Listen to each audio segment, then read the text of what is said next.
Welcome to Between the Lines, Girls Hoops on this Tuesday afternoon, evening. What's up, Coach?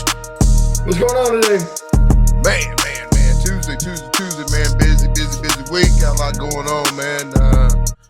What you got going on, man? Come on, man. I got a lot going on, man. Hey, you kick off this week. We got a great coach on tonight, man. Man, I just got too much going on. You've already probably mowed your yard twice this week. What you talking about? I ain't cut it. I mean, it got fertilized today. Man, it's always funny. These guys show up when you don't expect them to show up, and then they spray it. They don't look like it got sprayed, but they left me a bill. So, I mean, I can tell you when you spray because my concrete gets a little bit of green or something in it, and it looked like the other day he told me to keep the kids and the pets off the yard. I'm thinking, did you even do anything? But I trust these kids. They're some young men. But Coach, like I said, busy week, man. A lot of stuff moving and touching. You know, everybody's trying to, all these kids getting the transfer portal. You know, we can talk to Coach Trenton May about that. You know, man, just a lot of kids getting that portal, man. It's kind of a little disappointing, Coach. You see a lot of these Oklahoma girls just went off and left. Now they're coming back, or not even coming back, but going to different schools. So you start scratching your head like, what's going on? Is it, I know it's year to year by now, and we'll have a college coach and he can kind of explain that to us. But man, we probably had 6-7 girls in Oklahoma got in the portal, and so it's kind of like, man, these are some, one's Gatorade Player of the Year, and you had the young lady up from Broken Arrow, and you had the young lady at two from Edmond Memorial, then you had the young lady from Shawnee that was at Bethel, and Josie. I mean, just had a lot of girls, man. So you're like, man, what's going on? And you start looking at these younger girls that's trying to get recruited. And you're like, man, but I know they're trying to pass the bill of having just, 5 years and one transfer. I like that rule, Coach. I mean, like I said, I don't know if a lot of coaches like it, but it might make it easy for them because I feel like each year now, these coaches having to recruit their own kids to come back and stay. So, I'll tell you, it's a tough gig. It really is. Then you got these high school kids, they want to get in the transfer portal and build these super teams and all that, man. It's just, we're having a homegrown. When we played, I mean, I can speak for all three of us, we're over 50. When we played ball, man, we stayed at the same school. Unless we really, really, really couldn't play, then we might have packed up and left. But now I feel like, man, ain't nobody loyal. They say, see ya, I'm out, So, Coach, let's bring him in. I know he ready to talk some college basketball, a little high school, and he'll help us educate us on some of the good things that's going on, and in college and in high school basketball. So let's go and bring him in real quick. Add him to the show. What's up, Coach? How you doing? What's going on, gentlemen? Good to see you guys. Good to see you, Coach. I know you had another heck of a season this year, man, and I'm pretty sure you kind of on the recruiting trail right now, and one probably trying to keep some of your girls to stay at home and don't leave and all those good things. But like I said, we welcome you to the show, though, Coach. I appreciate it, man. Thanks for having me on. So yes, recruiting never stops, and this time of year it's heightened. Every time your phone makes a noise, man, you're on high alert. So for sure. Well, I'm gonna ask real quick because how much in that recruiting, that portal, how much does that really kind of make you not want to, I want to say, look at a high school kid? Because all these kids, I mean, they recorded on, I'm sure they had the NIL money, and they didn't make it past a year. So I might be gun shy to go get a high school senior because it looks like, I don't know, out of the top 10, maybe all 10 of them are transferring somewhere. Does that affect your recruiting when you look at high school kids? It does. I think this time around, just this time frame in general, I think you have to know as a coach that you got to look at everything as a 1-year contract. Loyalty, as you guys mentioned earlier, it's super important, but you got to understand that that's not the landscape for a lot of people.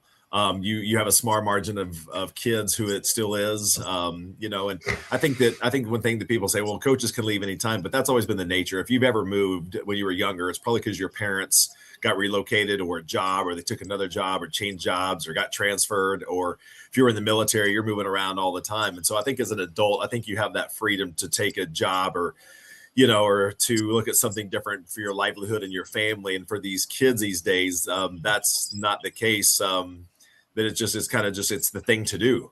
And I get there's always a better situation. But my favorite thing is when you see on social media, after much prayer and consideration. And I'm like, can we just leave that out? Can we just now, if you're genuine about your faith and there is prayer, then absolutely, then that is awesome. But it's just the same. It's the template with much prayer and consideration. I've decided that and it could be a different color. It could be I want to live on the West Coast, East Coast. I'm going to go play for this coach, that coach, and this coach and that coach, and it's the next shiny thing. But I think it's a lot because of our world right now is social media hungry, that it's you want to post I want you to see me and to know that I'm in the portal, and then I want you to see me again when I make the next post for the next place. I get to be seen multiple times a year because of the much prayer and consideration, and then look at me, my next glamour shot of where I am now. Only to wrap it up and grab some gear and do it again next time. So it is something that I think, again, you kind of go back to, I'm circling back to the comment I made earlier, that you really have to understand that you're coaching these kids for 1 year, and you got to be who you are and true to yourself. And then just know that if they return, awesome. And if they go on, you wish them well, and you're back in the recruiting pool like we are anyway. Well, Coach, I got a quick question, because you talk about year to year. So is it year to year now? Because back in the day, it used to be you sign a scholarship for 4 years, or how many years they can go if they registered and all that. So is it year to year now? And when you think some of these kids might be asked to leave, you might not get a chance to play here, so it might be best that you get in the portal, go find you somewhere you can play, or you just think could it be a little bit more money grab? Hey, I was here for a year, I can go to this school, maybe get a little bit more money. I'm not against NIL, but I think the NIL has kind of hurt the game, because watching the basketball game last night, you watched Michigan, they had five guys, Coach. They all was transfers. So you won with a little bit of everybody's players, not your own players, but you won with a little bit of everybody's players. So I think it's kind of hurt the game a little bit, man. I used to be a big time college football guy.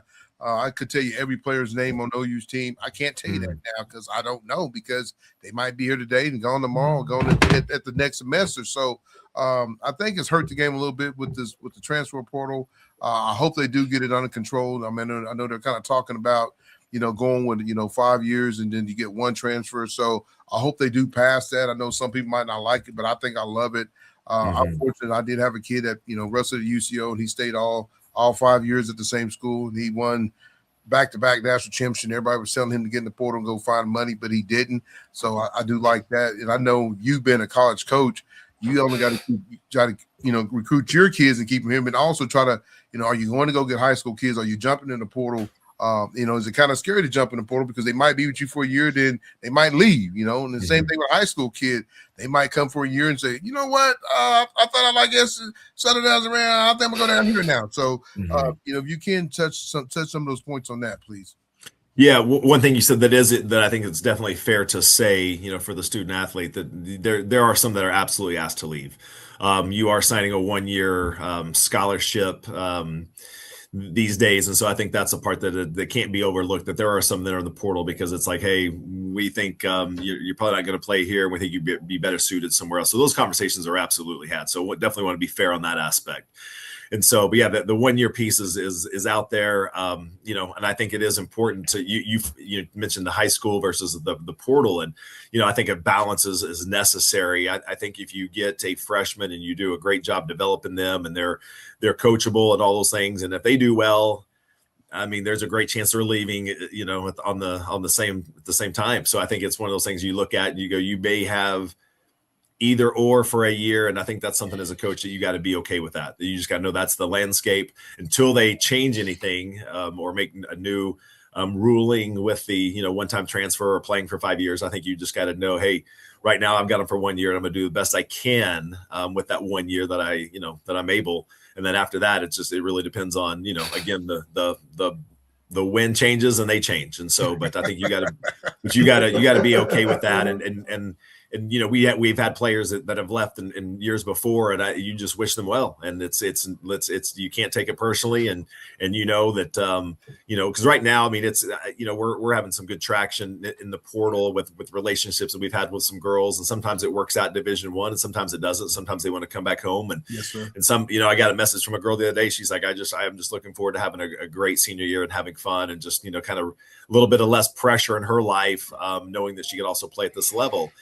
So sometimes you get that, but we just don't burn bridges, whether they're going or coming, and you just try to make the best with what you have, and develop those relationships, and it may come back to reward you in the sense that they may want to come play for you when they didn't to begin with. Yes, sir. Yes, sir. Well, when I was at OBU, I did the same thing. I wrote to kids that were D1. It didn't take much time to do it, but you stayed in contact because there was that thought they may come back home, and at first initial contact that you had, even though they're like, Coach, I'm above NAI. At that time, NAI, I'm above that. But you still took the time to get to know me and still came and watched me. And you were investing, hoping that they would come back home and do that. So, my question is on when you're looking at a kid as recruiting, are you worried about that first year? Or I know the tool now for lower D2s and NAI, I think D2's gotten a lot better. Because what they're saying is, if you're a tweener, come here, be an all conference player, and instead of, I hate saying going JUCO, come here and play, and then move on. Is that a tool that smaller schools are using now? I think so. I think it's, and again, if you're afraid of that, then again, you don't understand the clientele or the landscape these days. And so I think it's just something, again, because no matter what, if you bring somebody in and they turn out to be a really good player, or you do a great job with their development, and there's a chance they could leave anyway. I mean, and so it and again, there could be various reasons that can happen. And so, and I think that the hardest part, and again, it is slowly changing within the D2 model, but a lot of these kids will stay and be satisfied of not playing, being in D1 because they're getting paid. And it's just a sad reality. It's like you work all your life to get that scholarship, and you're okay with that scholarship, and you're like, wait a minute, I can stay here and maybe get away with being average and get paid for it. And a lot of people will choose that all day long. And you'll see them bounce, if they do transfer, they're going to low level D1 to low level D1 to low level D1, but yet along the way, they're getting something from that. Versus going, I really want to play. And I think that's the difference. You see players, I know we're going to talk about this maybe a little bit later, but to kind of jump the gun with, what do you look for in recruiting is there's a lot of players that you watch play. I mean, we can go to tournament after weekend after weekend after weekend, and you can watch a ton of kids play. And there's just that one right now. And for me, as I get a little bit older in the coaching, but you can just see, you can really tell the ones who are out there who really enjoy it, or it's just something they kind of do. I'm checking the box. I'm playing. I might play hard here. And if we win, great. If we don't, who cares? But it's just that you find those ones who are just really playing with a sense that they really enjoy. There's joy in their face when they're playing the game. Yes, and you can really see that in a lot of players. And I really compliment them when I see them. I go, hey, I can really tell you're genuine about your love for playing right now. And I said, that's awesome. So. No, that's big time, man. Because, nowadays, you hear all these kids, Coach V has educated me a lot on girls basketball. I was a football guy, but we started doing this show 2 years ago. But, you start hearing these kids talk about a bag. So I thought they talking about bags. I thought they talking about Sonic. Hey, man, we going to Sonic. All right, Coach, give me double cheeseburger. That's what I want. But now it's these kids talking about they want money. And, my daughter said something, she's a freshman, and they just won state. And, I had her and her brother on the podcast, and they said something that, really stuck to me. And she's like, man, why should I get paid to play for something that I love to do? And to me, that made me feel good as a father, because it's not about the money, man. I mean, I understand a lot of kids might not have the money and they need it. I understand that.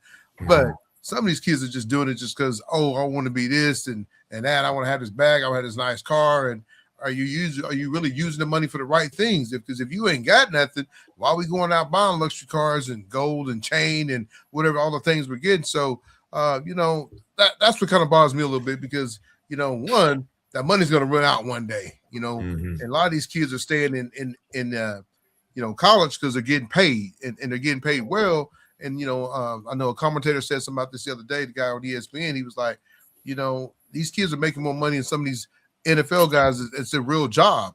And so, we got to the point that we're paying college kids a ton of money, and someone hasn't even done anything. And like you said, they might be sitting on the bench, but they made $500,000 to sit on the bench for a whole season. But then the coach is like, well, it's time for you to get in the portal, it's time for you to move on. But I think if that happens, they should have to get some money back. Why am I paying you all this money just to sit on the bench because you was this high star, big time player in high school, but now you haven't done nothing for my program. You didn't help me win these games because you sat on the bench, and I still won 20 games without you, and still made a dance without you. So I kind of speak on both sides on that, because I think some of these kids got to the point, because when we played the game, we played it because we wanted a scholarship and get a free education. Now kids are not even getting their education, but they're making a ton of money. Or I think if you don't get your degree, should be some consequences that, hey, you got to get some money back. It goes back into the school to help a kid that is trying to get a degree, because you got a lot of kids that pay for college that parents, mom, dad made afford it. They take out all these student loans, and guess what? They're paying those student loans back the rest of their life. But then you got a young man or young lady that wouldn't play college ball, that's made a ton of money and don't even get their degree. So, I'm a hypocrite on that. I don't like that, though. I think, if you go to school, you need to get your education. Right. Well, Coach, we hit you right away with the portal, because that's everything we're seeing on every tweet, every Facebook, every Instagram. So tell us a little bit about who you are and your program. I mean, I know your program and a historic program that you have, and you've done a great job and where you've been. I know you've been in some D1s before and moved around. So let everybody know who you are. Man, it's been awesome. Just the blessing it is, and we can talk about that as we just discussed, the portal and the recruiting and all that kind of that craziness. And the one thing that I love that's been consistent with what we do is just you find you want that player, and it's the experience based matters, or the freshman coming in who's just a hard worker, who's just a dog at what they do, and they have that competitive joy that I mentioned earlier. But at the end of the day, it's I love the character of our program. I love we are looking for players all over right now, but we're also looking for the person, not just the player. The fit has to match. And this wasn't our finest year, the year we just had, compared to what we've had in the past. And so it's been one of those things to where it's, every day when we came to practice, every day when we took the floor for a game, I was thankful that I had a group of girls who we had. And so, prior to this year, we won 3 straight conference championships, 4 out of the last 5 years, played and hosted the Sweet 16 2 years ago, number 1 team in the region. And, so our seniors and, some juniors were used to winning this year. And, it would have been easy for them to check out, or to, not stay locked in, or to go, what, we may not win a championship this year, so does it really matter? And, and for us and our staff, every day we came to practice, we had girls who were locked in and who were, continually to stay united. And that made it really special for me. And sometimes when you're winning a lot of games, you may miss the other view of, do we have character just because we're winning, or is it, because winning is fun?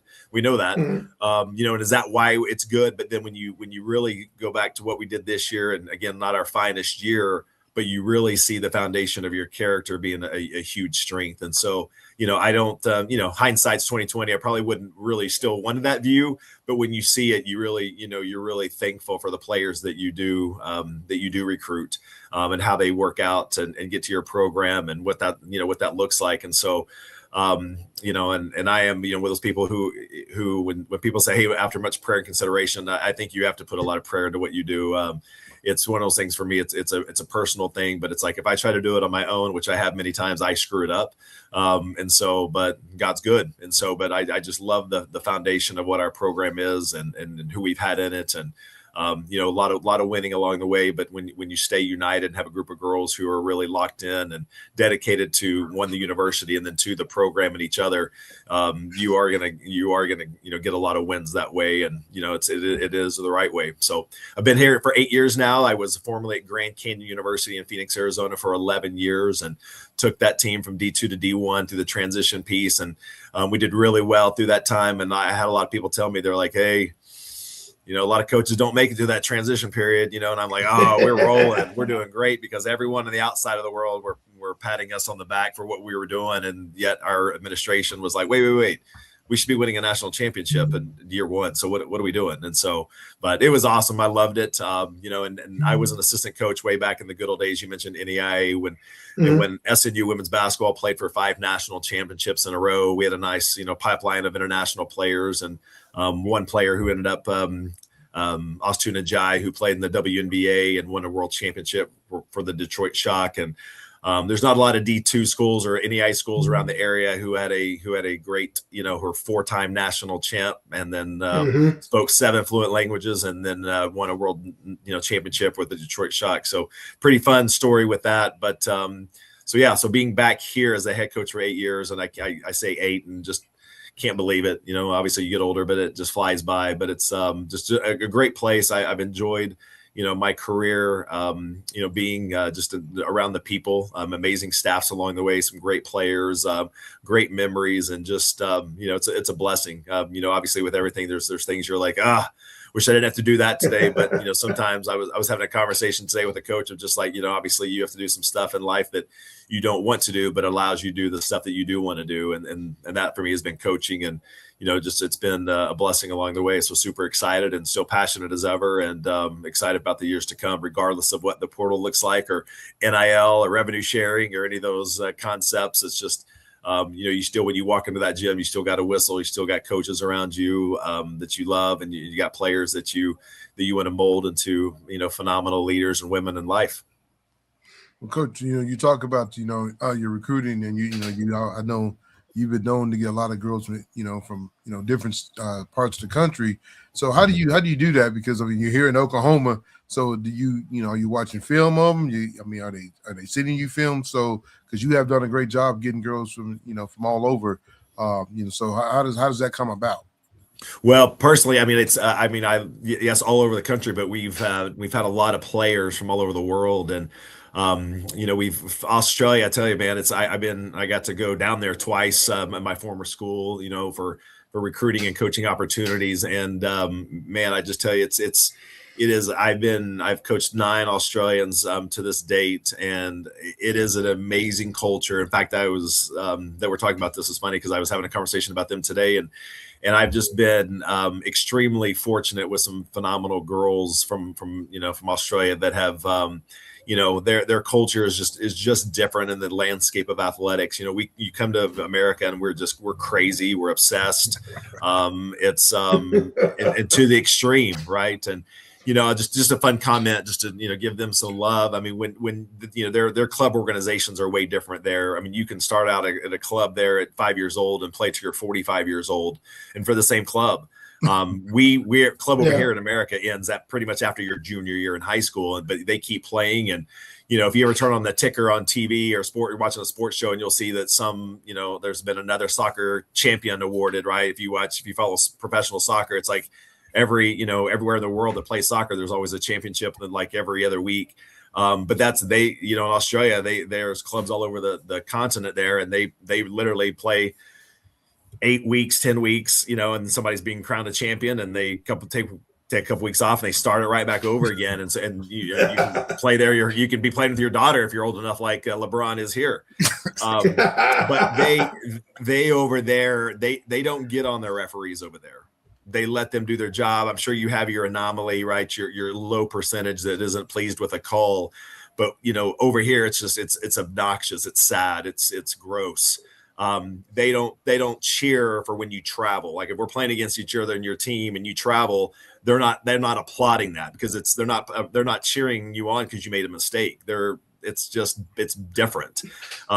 It's a fun environment they're going. If you're opposing player and you make a good play, a lot of people will cheer that because like, oh, that's a great play, mate. And they'll clap for you.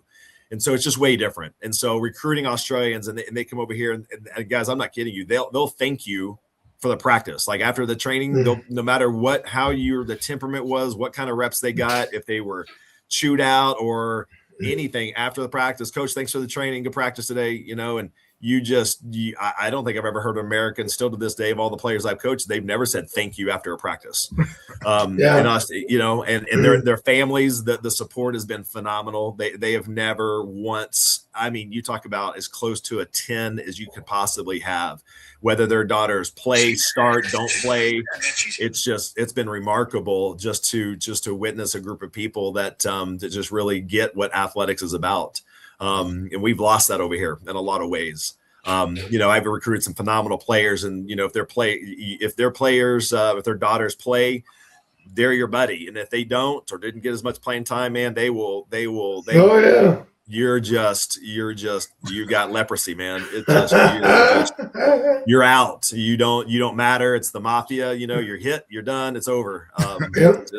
It's just crazy. And so it's like we have it so backwards in America when it comes to sports, obviously, as we've just been talking about for a while. But you go to another country and you're like, man, why do they have it so figured out, man? And it's fun to go watch a club team without, guns being pulled or fights, and, people at the refs. And it's just, we have it so backwards here, and it's sad. And, and just like with everything with the portal and money and all that stuff. And, and I love it for the kids who really need it, who haven't had the opportunity to do that. And they're, some are, it's like, hey, they have a great showcase, and they are. I mean, it's that you can say they're being exploited from the standpoint of all these universities taking the TV rights and, their jersey without their name, in the past, years ago, their number would be, sold in a bookstore for money, and the players would never get any money whatsoever off that. Mm-hmm. So it is, in some ways it is good to, for them to if their name, image, and likeness is being used, it's good to recoup some of that. But with the absurdity of how deep that is these days, you really, that genie's not going back in that bottle easily.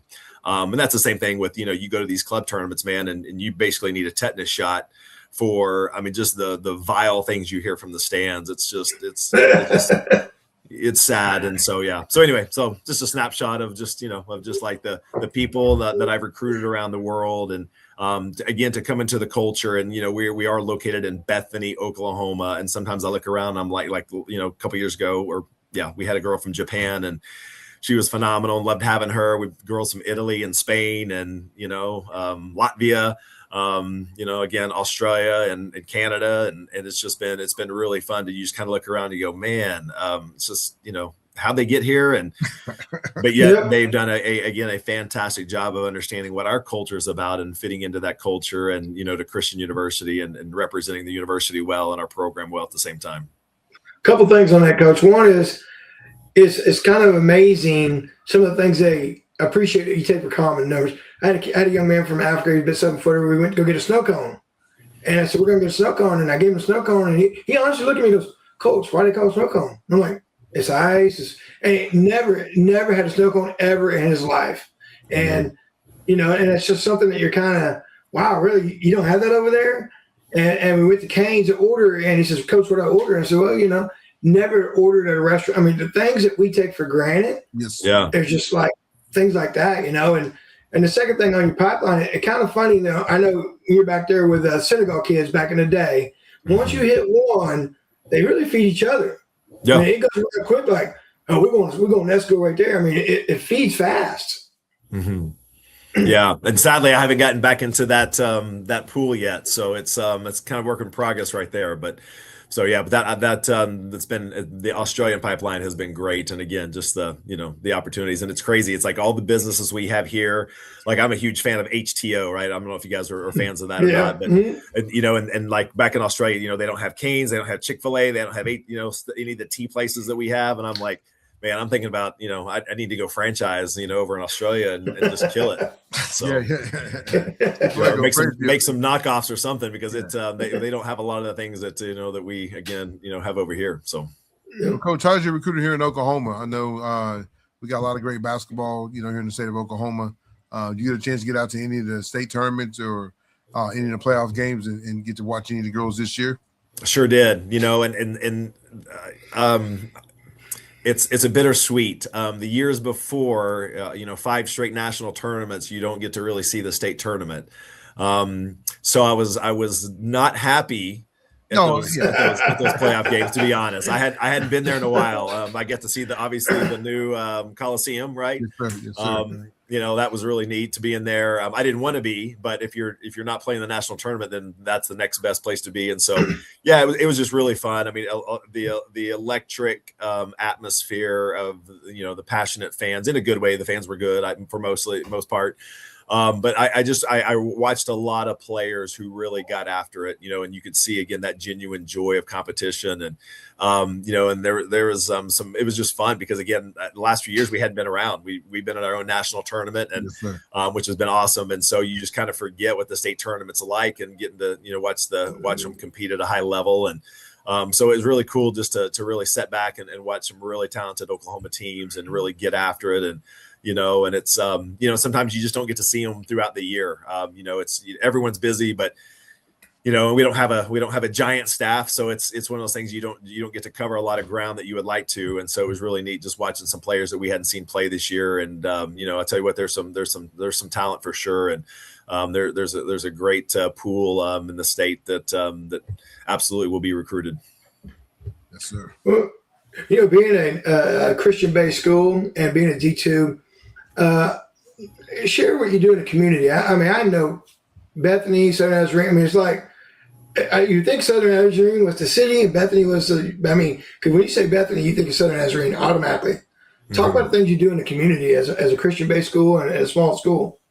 Well, I love the fact that it's I'm not going to use the word mandatory as we have to, but there's just a lot of people who really care about others at this university. And so, it's when you have a lot of sports teams like we do, a lot of athletes, and it is up to us coaches to put them in platforms and give them opportunities to do things. And there's a wide variety. I mean, from Christmas activities with handing out gifts or wrapping presents or just all those kinds of things to, the simple, if someone needs a yard cut or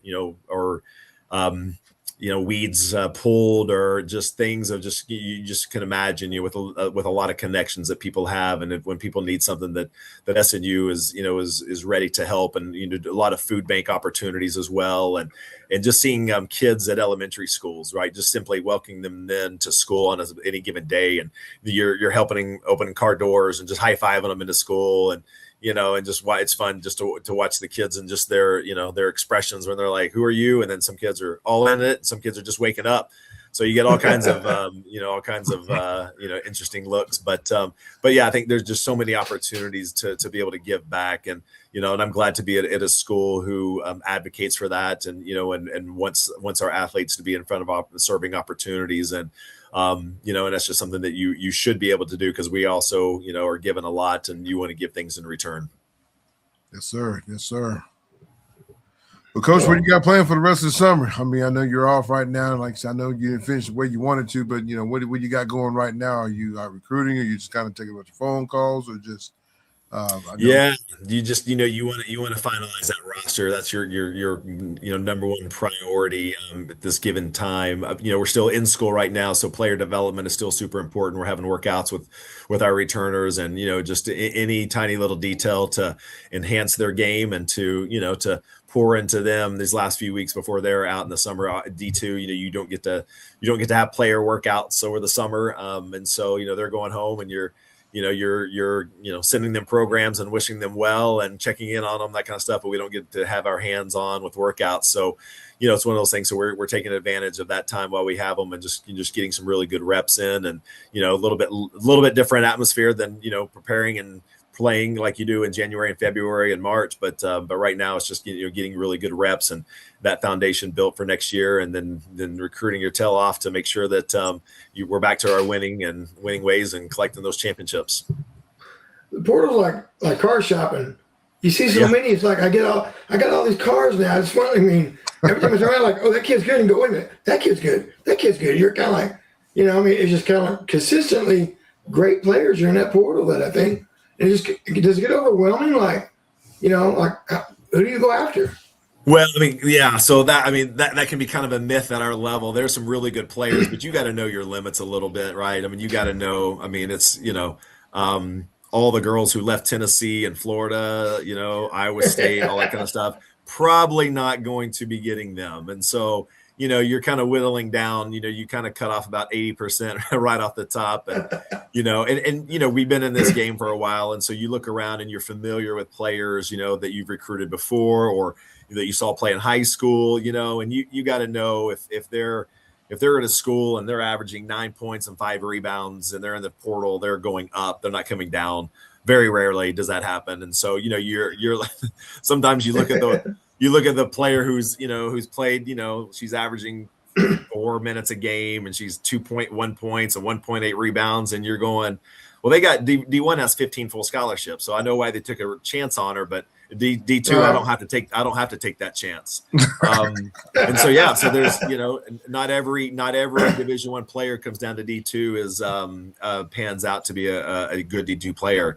One thing that the myth I think that people, definitely forget if you can obviously, watch the coach at Iowa and what he did when he was at Northwest Missouri State, he took those cats and then took them to Drake and then took them to Iowa and still won. And, D2 has a really good brand of basketball and they may not be the most skilled or jumping out of the gym, man, but they will absolutely punch you in the mouth to get what they want. And, so there is a great quality of toughness with that. And so every D1 player does not make a good D2 player. That's it. That's keeping it 100 right there. Good stuff. Well, Coach, anything else, Coach V? Yeah, I can't have you on the show without asking about Miss Browning. How's Miss Browning doing for you?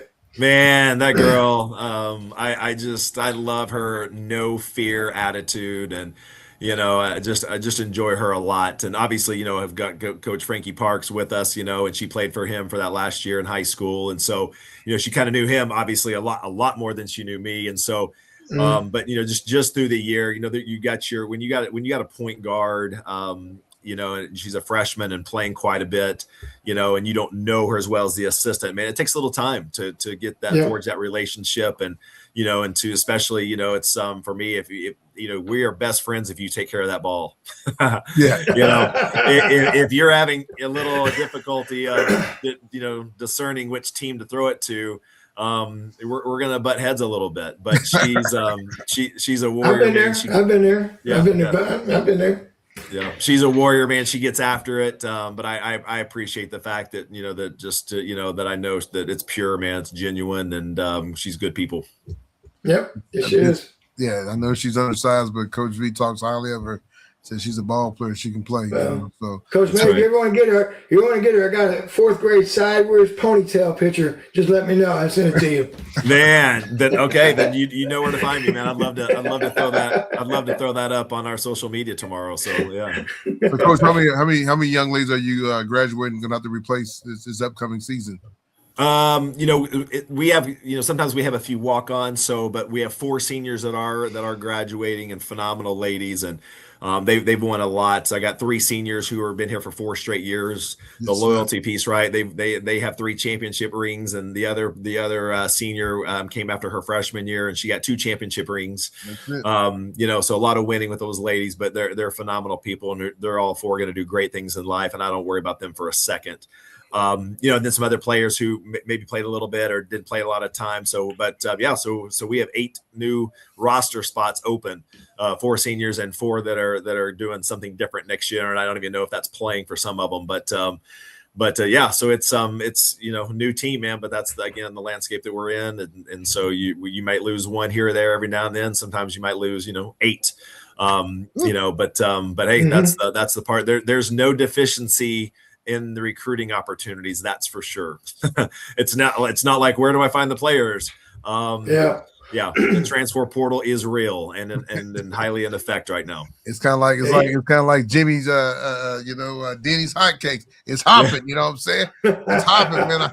I looked at it yesterday. Me and Coach V was just texting each other like, look at this girl. I mean, it was like, oh man, it's crazy, but it happens, and I hope each one of those young ladies that did get in the portal, find a home that they're comfortable and can go play ball at, finish their career off strong and, get their education is the most important thing. Cause a lot of them's not going to make it to the WNBA. So the most important thing is, hey, go have fun your next few years and get your education. That's the most important thing. Cause can't nobody ever take that from you. And I think that's as a coach, as a father figure that you are, I think that's what you're going to preach, to any young lady that you're recruiting. Like, hey, come here. We're going to take care of you. Now, it might not work out. Yeah, you might have to get in the portal, but for the most part, I want you here. That's why I'm recruiting you, because I know, I know when Coach Stiley and those guys came in my living room and recruited my son, it was kind of like, I'm like, man, they just saying that, but, at the end of the day, I texted him the other day, I say, hey, Coach Stiley, thank you for taking care of my son for the last 4 to 5 years, and and giving him the opportunity what he did, and use a father figure to him, when he wasn't with me, because he spent more time with my kid, in college than I did, because he's up there every day on campus. But I think you coaches, you and Coach V, I tip my hat off to both of you guys, because it is a tough job. You talk about the parents, and I don't know how it is in college. It might not be as bad as in high school. You no, tell me, no. I know. Don't let that genie out of the bottle for sure. Not at college. Not happening. Yeah. So I don't know if you got parents calling you about playing time and all of that. Oh, that's good. So, because all you got to say, hey, you know what?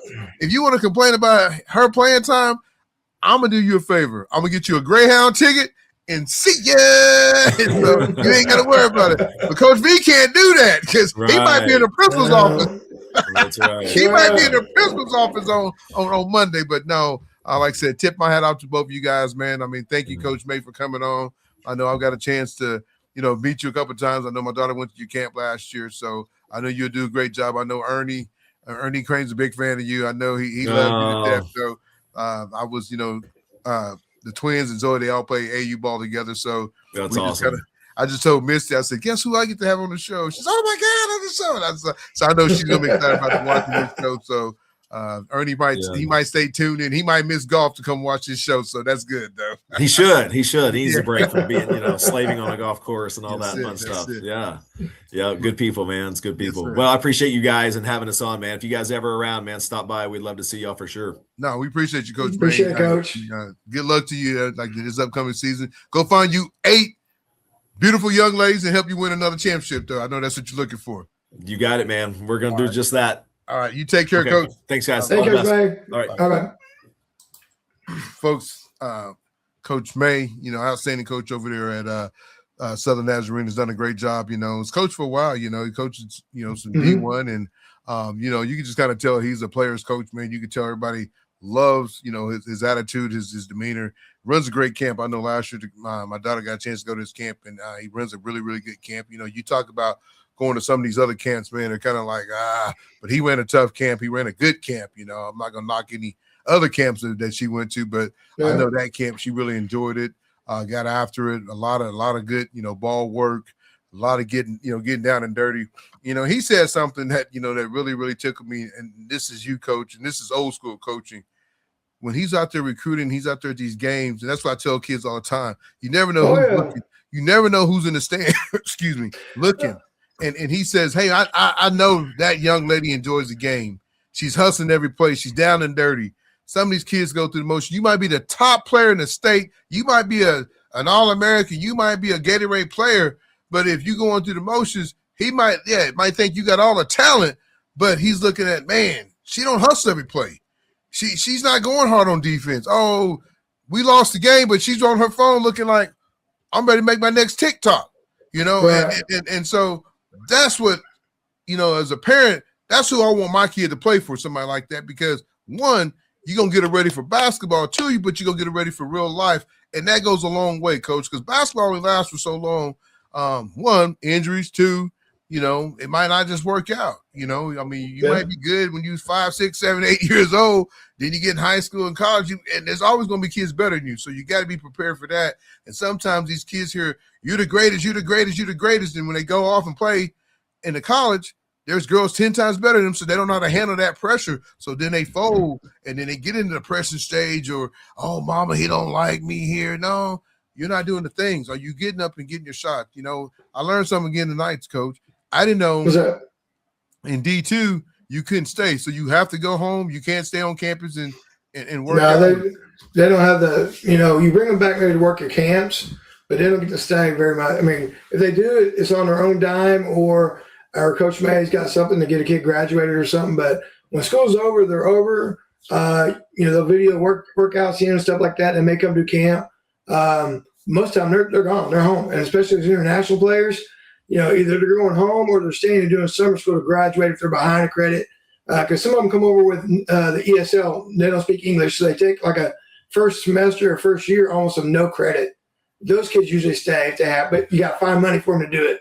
And you got to find a host family to house them to live in, because the dorms are closed, cafeteria's closed, everything's closed. You talk about when you're watching a kid. You might watch a kid and they might have an attitude. You might say, you know what? I got a year or two to change that attitude. Yes, well, sir. the game has changed. You don't have a year or two to change it. No. You got to come in. The attitude's got to be, it's got to be fixed before you get here because Yes, I only got a year for you now. And I think that's helped a little bit. I think that's changed a little bit. When you watch kid play, you're like, you know what? Really good hustler. I can change the attitude, get her in my practice and change her. But you know what? Now these days, you don't have that time. I mean, it's more important for you to hustle and no matter who's watching, to hustle, get after it, and play the game and act like you're having fun. I mean, so what? You miss a layup. Get back on down the floor. You know what I mean? Coach takes you out. Don't yank your jersey out. Don't question referees. I mean, it's nick and pick. I mean, you're picking everything that you can because it's an investment now. And you're spending your time, but you only got them for a year. You don't have time to change it. It's like, like married, you're finding your spouse. Oh, I could change him. You ain't got time. You got to be ready to go. Ready to go. Well, Coach V, another great show. Awesome. I love when we bring a college coach on, and he spoke. I mean, he spoke nothing but the truth. He said all the right things. I got to give him a lot of credit because he does go get a lot of international girls. I mean, he had Giddy's sister on his team. I mean, he's had some great girls on his team, and year in year out. I know, like he said, he's kind of disappointed, but he got a chance to get to the big house, the new house, OG&E house, whatever you call it, and you get to watch some high school girls here. But he does a good job going out and getting girls from different from overseas and bring them over here and make them great ball players. So I know he's done that a lot. So I get a chance to follow his program. I know Zoe's been to a couple guys. I know Misty and her sister. I think her sister might have played for Coach too. Jamie Crane, played for Coach. So I know they go back to support him a lot. And so Southern Nazarene, like I said, I mean, yes, it's a private school, but at the end of the day, when you get out of there, you're going to get a good education and you're going to get coached up. So like I said, Coach, another great show, man. You always bring it. But you know what time it is. It's time to bump that head. Hey, everybody, once again, tune it in to another great episode Between the Lines, Girls Hoops with my man, Coach V, and myself, TJ, and with a very, very special guest tonight, Coach Trenton May, the head coach of Southern Nazarene. We thank him again for coming on. We want to thank all our sponsors, BSN, Triple Elite, Nazarene, Keep It 100, and my man, Coach V. Folks, like you said, we want you guys. We're looking for sponsorship to put your name up on the board with the rest of the people that's up here that's helping us do this show. Once again, thanks again, and we'll catch you next time on Between the Line Girls Hoop with my man, Coach V, and myself, TJ. We out. See ya. Thank you.